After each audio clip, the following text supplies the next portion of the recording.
and woke 3 times in the night and made pilgrimages to her window to make sure that Uncle Abe's prediction was not coming true. Finally the morning dawned pearly and lustrous in a sky full of silver sheen and radiance, and the wonderful day had arrived. Diana appeared soon after breakfast, with a basket of flowers over one arm and her muslin dress over the other, for it would not do to don it until all the dinner preparations were completed. Meanwhile she wore her afternoon pink print and a lawn apron, fearfully and wonderfully ruffled and frilled, and very neat and pretty and rosy she was. "You look simply sweet," said Anne admiringly. Diana sighed. "But I've had to let out every one of my dresses again. I weigh 4 pounds more than I did in July. And, where will this end? Mrs. Morgan's heroines are all tall and slender." "Well, let's forget our troubles and think of our mercies," said Anne gaily. "Mrs. Allen says that whenever we think of anything that is a trial to us we should also think of something nice that we can set over against it. If you are slightly too plump you've got the dearest dimples, and if I have a freckled nose the shape of it is all right. Do you think the lemon juice did any good?" "Yes, I really think it did," said Diana critically, and, much elated, and led the way to the garden, which was full of airy shadows and wavering golden lights. "We'll decorate the parlor first. We have plenty of time, for Priscilla said they'd be here about 12 or half past at the latest, so we'll have dinner at 1. There may have been 2 happier and more excited girls somewhere in Canada or the United States at that moment, but I doubt it." Every snip of the scissors, as Rose and Peony and Bluebell fell, seemed to chirp, "Mrs. Morgan is coming today," and wondered how Mr. Harrison could go on placidly mowing hay in the field across the lane, just as if nothing were going to happen. The parlor at Green Gables was a rather severe and gloomy apartment, with rigid horsehair furniture, stiff lace curtains, and white antimacassars that were always laid at a perfectly correct angle, except at such times as they clung to unfortunate people's buttons.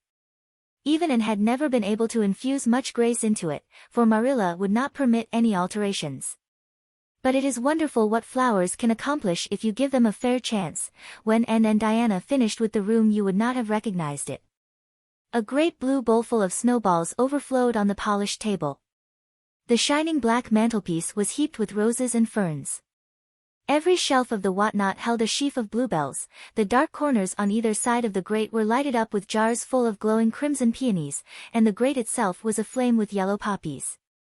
All this splendor and color, mingled with the sunshine falling through the honeysuckle vines at the windows in a leafy riot of dancing shadows over walls and floor, made of the usually dismal little room the veritable bower of Anne's imagination, and even extorted a tribute of admiration from Marilla, who came in to criticize and remained to praise. "Now, we must set the table," said Anne, in the tone of a priestess about to perform some sacred rite in honor of a divinity. "We'll have a big vaseful of wild roses in the center and 1 single rose in front of everybody's plate, and a special bouquet of rosebuds only by Mrs. Morgan's, an allusion to the rosebud garden, you know." The table was set in the sitting room, with Marilla's finest linen and the best china, glass, and silver. You may be perfectly certain that every article placed on it was polished or scoured to the highest possible perfection of gloss and glitter.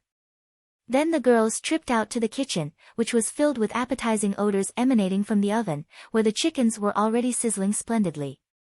And prepared the potatoes and Diana got the peas and beans ready. Then, while Diana shut herself into the pantry to compound the lettuce salad, Anne, whose cheeks were already beginning to glow crimson, as much with excitement as from the heat of the fire, prepared the bread sauce for the chickens, minced her onions for the soup, and finally whipped the cream for her lemon pies. And what about Davy all this time? Was he redeeming his promise to be good? He was, indeed. To be sure, he insisted on remaining in the kitchen, for his curiosity wanted to see all that went on. But as he sat quietly in a corner, busily engaged in untying the knots in a piece of herring net he had brought home from his last trip to the shore, nobody objected to this. At 11:30 the lettuce salad was made, the golden circles of the pies were heaped with whipped cream, and everything was sizzling and bubbling that ought to sizzle and bubble. "We'd better go and dress now," said Anne, "for they may be here by 12. We must have dinner at sharp 1, for the soup must be served as soon as it's done." Serious indeed were the toilet rites presently performed in the east gable. and peered anxiously at her nose and rejoiced to see that its freckles were not at all prominent, thanks either to the lemon juice or to the unusual flush on her cheeks. When they were ready they looked quite as sweet and trim and girlish as ever did any of Mrs. Morgan's heroines. "I do hope I'll be able to say something once in a while, and not sit like a mute," said Diana anxiously. "All Mrs. Morgan's heroines converse so beautifully. But I'm afraid I'll be tongue-tied and stupid. And I'll be sure to say I seen. I haven't often said it since Miss Stacy taught here, but in moments of excitement it's sure to pop out. And, if I were to say I seen before Mrs. Morgan I'd die of mortification. And it would be almost as bad to have nothing to say." "I'm nervous about a good many things," said Anne, "but I don't think there is much fear that I won't be able to talk." And, to do her justice, there wasn't. Anne shrouded her muslin glories in a big apron and went down to concoct her soup. Marilla had dressed herself and the twins, and looked more excited than she had ever been known to look before. At 12:30 the Allens and Miss Stacy came. Everything was going well, but Anne was beginning to feel nervous. It was surely time for Priscilla and Mrs. Morgan to arrive. She made frequent trips to the gate and looked as anxiously down the lane as ever her namesake in the Bluebeard story peered from the tower casement. "Suppose they don't come at all," she said piteously. "Don't suppose it. It would be too mean," said Diana, who, however, was beginning to have uncomfortable misgivings on the subject. "And," said Marilla, coming out from the parlor, "Miss Stacy wants to see Miss Barry's Willowware platter." And hastened to the sitting-room closet to get the platter. She had, in accordance with her promise to Mrs. Lynde, written to Miss Barry of Charlottetown, asking for the loan of it. Miss Barry was an old friend of Anne's, and she promptly sent the platter out, with a letter exhorting Anne to be very careful of it, for she had paid $20 for it. The platter had served its purpose at the Aid Bazaar and had then been returned to the Green Gables closet, for Anne would not trust anybody but herself to take it back to town. She carried the platter carefully to the front door where her guests were enjoying the cool breeze that blew up from the brook. It was examined and admired. Then, just as Anne had taken it back into her own hands, a terrific crash and clatter sounded from the kitchen pantry. Marilla, Diana, and Anne fled out, the latter pausing only long enough to set the precious platter hastily down on the second step of the stairs. When they reached the pantry a truly harrowing spectacle met their eyes. A guilty-looking small boy scrambling down from the table, with his clean print blouse liberally plastered with yellow filling, and on the table the shattered remnants of what had been two brave, becreamed lemon pies. Davy had finished reveling out his herring net and had wound the twine into a ball. Then he had gone into the pantry to put it up on the shelf above the table, where he already kept a score or so of similar balls, which, so far as could be discovered, served no useful purpose save to yield the joy of possession. Davy had to climb on the table and reach over to the shelf at a dangerous angle, something he had been forbidden by Marilla to do, as he had come to grief once before in the experiment. The result in this instance was disastrous. Davy slipped and came sprawling squarely down on the lemon pies. His clean blouse was ruined for that time and the pies for all time. It is, however, an ill wind that blows nobody good, and the pig was eventually the gainer by Davy's mischance. "Davy Keith," said Marilla, shaking him by the shoulder, "didn't I forbid you to climb up on that table again?" "Didn't I?" "I forgot," whimpered Davy. "You've told me not to do such an awful lot of things that I can't remember them all." "Well, you march upstairs and stay there till after dinner. Perhaps you'll get them sorted out in your memory by that time." "No, Anne, never you mind interceding for him. I'm not punishing him because he spoiled your pies. That was an accident. I'm punishing him for his disobedience. Go, Davy, I say." "Ain't I to have any dinner?" wailed Davy. "You can come down after dinner is over and have yours in the kitchen." "Oh, all right," said Davy, somewhat comforted. "I know Anne'll save some nice bones for me, won't you, Anne? 'Cause you know I didn't mean to fall on the pies. Say, Anne, since they are spoiled, can't I take some of the pieces upstairs with me?"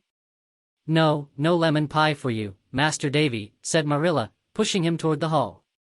"What shall we do for dessert?" asked Anne, looking regretfully at the wreck and ruin. "Get out a crock of strawberry preserves," said Marilla consolingly. "There's plenty of whipped cream left in the bowl for it." 1 o'clock came but no Priscilla or Mrs. Morgan. Anne was in an agony. Everything was done to a turn and the soup was just what soup should be, but couldn't be depended on to remain so for any length of time. "I don't believe they're coming after all," said Marilla crossly. Anne and Diana sought comfort in each other's eyes. At 1:30 Marilla again emerged from the parlor. "Girls, we must have dinner. Everybody is hungry and it's no use waiting any longer. Priscilla and Mrs. Morgan are not coming, that's plain, and nothing is being improved by waiting." Anne and Diana set about lifting the dinner, with all the zest gone out of the performance. "I don't believe I'll be able to eat a mouthful," said Diana dolefully. "Nor I. But I hope everything will be nice for Miss Stacy's and Mr. and Mrs. Allen's sakes," said Anne listlessly. When Diana dished the peas she tasted them and a very peculiar expression crossed her face. "And, did you put sugar in these peas?" "Yes," said Anne, mashing the potatoes with the air of one expected to do her duty. "I put a spoonful of sugar in. We always do. Don't you like it?" "But I put a spoonful in too, when I set them on the stove," said Diana. And dropped her masher and tasted the peas also. Then she made a grimace. "How awful. I never dreamed you had put sugar in, because I knew your mother never does. I happened to think of it, for a wonder I'm always forgetting it, so I popped a spoonful in. It's a case of too many cooks, I guess," said Marilla, who had listened to this dialogue with a rather guilty expression.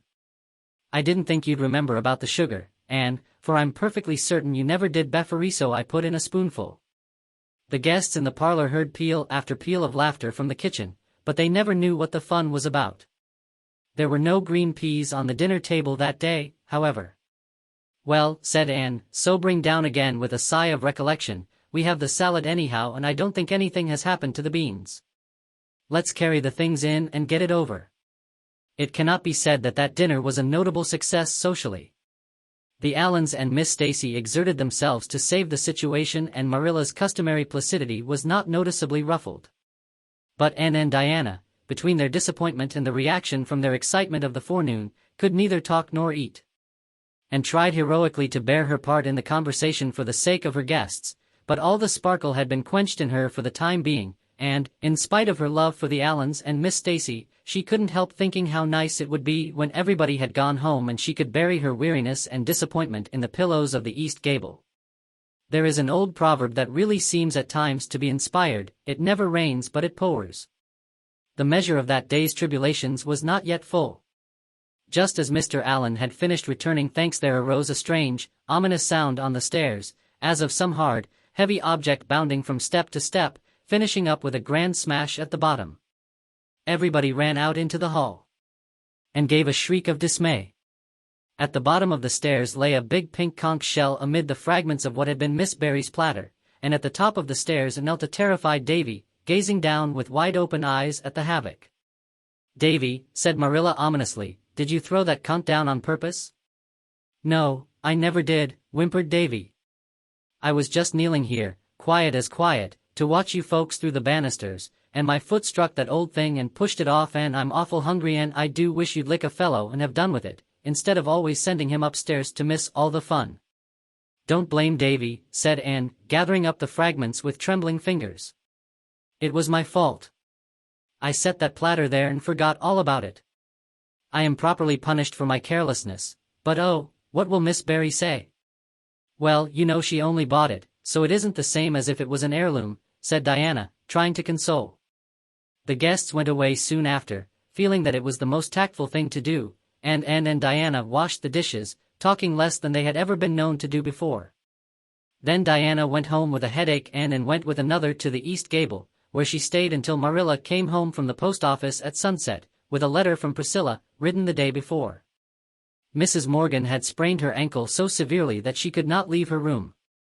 "And oh, and dear," wrote Priscilla, "I'm so sorry, but I'm afraid we won't get up to Green Gables at all now, for by the time Auntie's ankle is well she will have to go back to Toronto. She has to be there by a certain date." "Well," sighed Anne, laying the letter down on the red sandstone step of the back porch, where she was sitting, while the twilight rained down out of a dappled sky, "I always thought it was too good to be true that Mrs. Morgan should really come. But there, that speech sounds as pessimistic as Miss Eliza Andrews, and I'm ashamed of making it. After all, it was not too good to be true. Things just as good and far better are coming true for me all the time. And I suppose the events of today have a funny side too. Perhaps when Diana and I are old and gray we shall be able to laugh over them. But I feel that I can't expect to do it before then, for it has truly been a bitter disappointment. You'll probably have a good many more and worse disappointments than that before you get through life, said Marilla, who honestly thought she was making a comforting speech. It seems to me, Anne, that you are never going to outgrow your fashion of setting your heart so on things and then crashing down into despair because you don't get them. I know I'm too much inclined that way, agreed Anne ruefully. When I think something nice is going to happen I seem to fly right up on the wings of anticipation, and then the first thing I realize I drop down to earth with a thud. But really, Marilla, the flying part is glorious as long as it lasts. It's like soaring through a sunset. I think it almost pays for the thud. Well, maybe it does, admitted Marilla. I'd rather walk calmly along and do without both flying and thud. But everybody has her own way of living. I used to think there was only one right way, but since I've had you and the twins to bring up I don't feel so sure of it. What are you going to do about Miss Barry's platter? Pay her back the $20 she paid for it, I suppose. I'm so thankful it wasn't a cherished heirloom because then no money could replace it. Maybe you could find one like it somewhere and buy it for her. I'm afraid not. Platters as old as that are very scarce. Mrs. Lynde couldn't find one anywhere for the supper. I only wish I could, for of course Miss Barry would just as soon have one platter as another, if both were equally old and genuine. Marilla, look at that big star over Mr. Harrison's maple grove, with all that holy hush of silvery sky about it. It gives me a feeling that is like a prayer. After all, when one can see stars and skies like that, little disappointments and accidents can't matter so much, can they? Where's Davy? Said Marilla, with an indifferent glance at the star. In bed. I've promised to take him and Dora to the shore for a picnic tomorrow. Of course, the original agreement was that he must be good. But he tried to be good and I hadn't the heart to disappoint him. You'll drown yourself or the twins, rowing about the pond in that flat, grumbled Marilla. I've lived here for 60 years and I've never been on the pond yet. Well, it's never too late to mend, said Anne roguishly. Suppose you come with us tomorrow. We'll shut Green Gables up and spend the whole day at the shore, daffing the world aside. No, thank you, said Marilla, with indignant emphasis. I'd be a nice sight, wouldn't I, rowing down the pond in a flat? I think I hear Rachel pronouncing on it. There's Mr. Harrison driving away somewhere. Do you suppose there is any truth in the gossip that Mr. Harrison is going to see Isabella Andrews? No, I'm sure there isn't. He just called there one evening on business with Mr. Harmon Andrews and Mrs. Lynde saw him and said she knew he was courting because he had a white collar on. I don't believe Mr. Harrison will ever marry. He seems to have a prejudice against marriage. Well, you can never tell about those old bachelors. And if he had a white collar on I'd agree with Rachel that it looks suspicious, for I'm sure he never was seen with one before. I think he only put it on because he wanted to conclude a business deal with Harmon Andrews, said Anne. I've heard him say that's the only time a man needs to be particular about his appearance, because if he looks prosperous the party of the second part won't be so likely to try to cheat him. I really feel sorry for Mr. Harrison. I don't believe he feels satisfied with his life. It must be very lonely to have no one to care about except a parrot, don't you think? But I notice Mr. Harrison doesn't like to be pitted. Nobody does, I imagine. There's Gilbert coming up the lane, said Marilla. If he wants you to go for a row on the pond mind you put on your coat and rubbers. There's a heavy dew tonight.